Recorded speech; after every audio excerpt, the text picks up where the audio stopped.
Final Destination adalah film yang menggambarkan orang-orang yang berhasil selamat dari kematian, tapi kemudian hidup sambil diburu maut. Di dunia nyata, kisah semacam itu ternyata benar-benar ada, dan kisah-kisah berikut ini akan membuat kita membelalakan mata. Jessica Redfield. Jessica Redfield adalah wanita yang bekerja sebagai pembawa acara televisi lokal, dan ia tinggal di Colorado, Amerika Serikat. Pada awal Juni 2012, Jessica berada di Toronto dan sedang bersiap makan di food court yang ada di sebuah mall, ketika terjadi insiden penembakan. Waktu itu pukul 18.20, dan ia sedang bermaksud menikmati hidangan sushi. Tapi ia kemudian mengubah keputusannya, dan memilih burger. Usai menghabiskan burger, ia meninggalkan tempat makan untuk menghirup udara segar. Beberapa menit kemudian, seorang pria bersenjata masuk ke food court dan menembak secara membabi buta.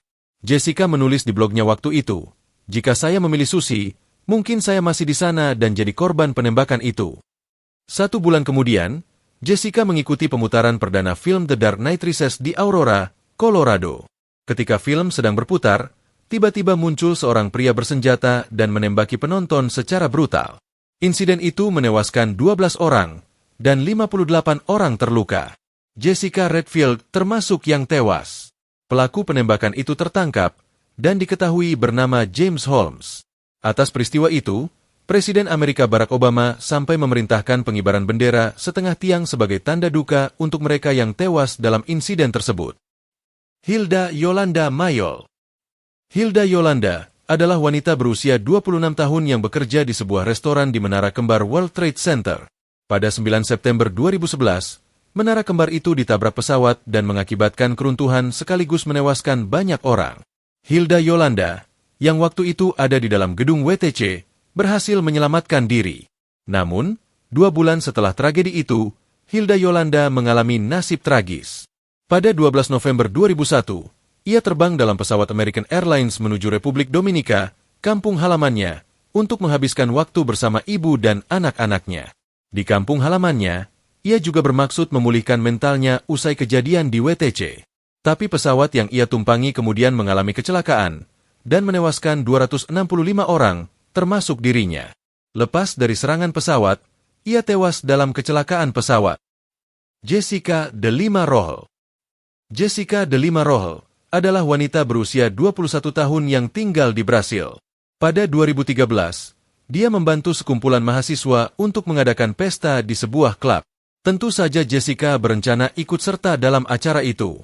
Namun, ketika Jessica akan berangkat mengikuti acara tersebut, pacarnya melarang karena merasa punya firasat buruk. Jessica pun mematuhi permintaan pacarnya, dan ia tidak jadi datang ke acara pesta. Karena mengikuti permintaan pacarnya, Jessica lolos dari kebakaran besar yang terjadi di klub tempat pesta itu diadakan. Sebanyak 238 orang tewas dalam peristiwa itu, termasuk teman-teman Jessica.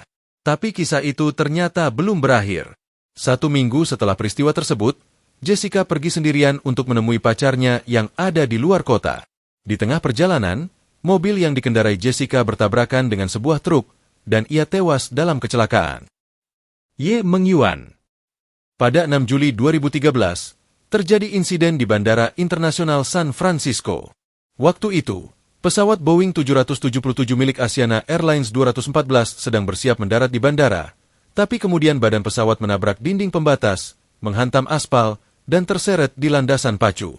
Badan pesawat dan sayapnya lalu terlihat menyembul di antara kepulan debu dan asap, terangkat ke atas, lalu terempas kembali. Pesawat itu kemudian terbakar, dan para penumpang berhamburan menyelamatkan diri. Salah satu penumpang itu adalah Ye Mengyuan, seorang gadis asal Cina. Tempat duduknya di pesawat terbakar parah, dan mestinya ia tewas, namun ia terlempar dari dalam pesawat. Setelah selamat, Ye Mengyuan terbaring di sekitar lokasi kejadian, sementara para petugas sibuk memadamkan api yang masih membakar pesawat. Pada waktu itulah mobil pemadam kebakaran lewat, dan tidak menyadari ada Ye Mengyuan di sana. Mobil pemadam kebakaran itu melindas tubuh Ye Mengyuan, dan gadis itu pun tewas. Johanna Ganthaler. Johanna Ganthaler adalah wanita warga Italia yang waktu itu sedang ada di Brasil bersama suaminya. Pada 31 Mei 2009, mereka berencana pergi ke Prancis dan telah memesan penerbangan ke Paris menggunakan Air France penerbangan 447. Pada hari itu pula, Johanna Ganthaler dan suaminya datang ke Bandara Rio de Janeiro, namun ternyata mereka ketinggalan pesawat. Peristiwa itu semula membuat Johanna dan suaminya jengkel. Namun kemudian mereka tercenung saat mengetahui pesawat Air France penerbangan 447 yang membawa 228 penumpang mengalami celaka di Lautan Atlantik pada 1 Juni 2009. Mereka pun bersyukur karena selamat dari kecelakaan tersebut. Sehari kemudian, mereka memutuskan untuk pulang saja dan tidak jadi ke Prancis. Jadi mereka lalu terbang ke Eropa, lalu menyewa mobil untuk pulang ke rumah mereka yang terletak di provinsi Bolzano-Bozen. Ketika sedang melaju di jalanan Kufstein, Austria, mobil mereka membelok ke jalur yang berlawanan dan menabrak truk. Johanna Ganthaler tewas dalam kecelakaan itu, sementara suaminya menderita luka serius namun berhasil selamat. David Furr. Pada 13 Desember 1977, dengan sebuah pesawat, tim basket Purple Aces dari University of Evansville berangkat ke Middle Tennessee State University di Murfreesboro, Tennessee, untuk bertanding di sana. Sesaat setelah lepas landas, pesawat bermesin ganda yang mereka tumpangi kehilangan kendali dan jatuh di sebuah lapangan. Sebanyak 29 orang yang ada di dalamnya tewas. Seluruh anggota tim basket Purple Aces meninggal dunia, kecuali satu pemain, yaitu David Furr. Pada waktu itu, David Furr tidak ikut bertanding karena pergelangan kakinya sedang mengalami cedera. Karenanya dia tidak ikut pergi ke Tennessee dan selamat dari kecelakaan pesawat yang menewaskan semua temannya. Namun, 2 minggu setelah itu, David Furr dan saudaranya tewas dalam kecelakaan mobil karena tertabrak pengemudi yang mabuk. Atas kejadian itu, tim basket pria University of Evansville angkatan tahun 1977 dinyatakan tewas keseluruhannya.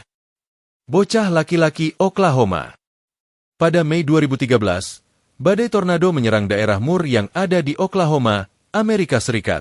Badai itu menewaskan 24 orang, sementara banyak lainnya luka-luka. Sementara rumah dan bangunan hancur berantakan. Di antara yang selamat dari insiden itu adalah seorang bocah yang tidak disebutkan namanya, padahal rumahnya hancur lebur akibat badai tornado yang datang. Karena rumah mereka hancur, keluarga bocah itu lalu mengungsi ke Arkansas dan tinggal di sebuah rumah milik Lynn Gehling. Sebulan kemudian, orang tua si bocah bermaksud menengok rumahnya di Moore dan meninggalkan si bocah bersama Lynn Gehling. Mungkin karena tidak bertemu orang tuanya cukup lama, bocah itu lalu menangis dan berteriak-teriak, sementara Lynn Gehling berusaha menenangkannya. Tangisan dan teriakan bocah itu mengundang reaksi anjing milik Lynn Gehling. Anjing jenis Bull Mastiff seberat 68 kilo itu sepertinya menganggap sikap si bocah sebagai aksi penyerangan pada majikannya. Anjing yang besar dan berotot itu pun segera menerjang si bocah dan menyerangnya. Lynn Gehling berusaha sekuat tenaga melepaskan anjingnya dari si bocah. Dia bahkan sempat memanggil suaminya untuk meminta bantuan. Akhirnya anjing itu bersedia pergi, tapi bocah tersebut sudah tewas. Bud Warren dan Phyllis Readings. Bud Warren dan Phyllis Readings adalah ayah dan anak di Amerika yang sama-sama punya hobi naik pesawat. Mereka adalah anggota Experimental Aircraft Association atau Asosiasi Pesawat Eksperimental. Pada 2007, mereka mengendarai pesawat eksperimen yang juga diterbangkan oleh 20 orang dari seluruh dunia. Dalam penerbangan itu, pesawat yang ditumpangi Bud Warren dan Phyllis Readings mengalami kebakaran, tapi ayah serta putrinya itu berhasil selamat dengan cara mendarat darurat di lapangan. 4 tahun kemudian, pada 2011, Bud Warren dan Phyllis Readings kembali terbang dengan pesawat yang sama di Texas, dan kembali terjadi kecelakaan serupa. Kokpit pesawat tiba-tiba terisi asap, dan pesawat itu kemudian jatuh setengah mil dari bandara Texas. Kali ini, mereka tak berhasil selamat.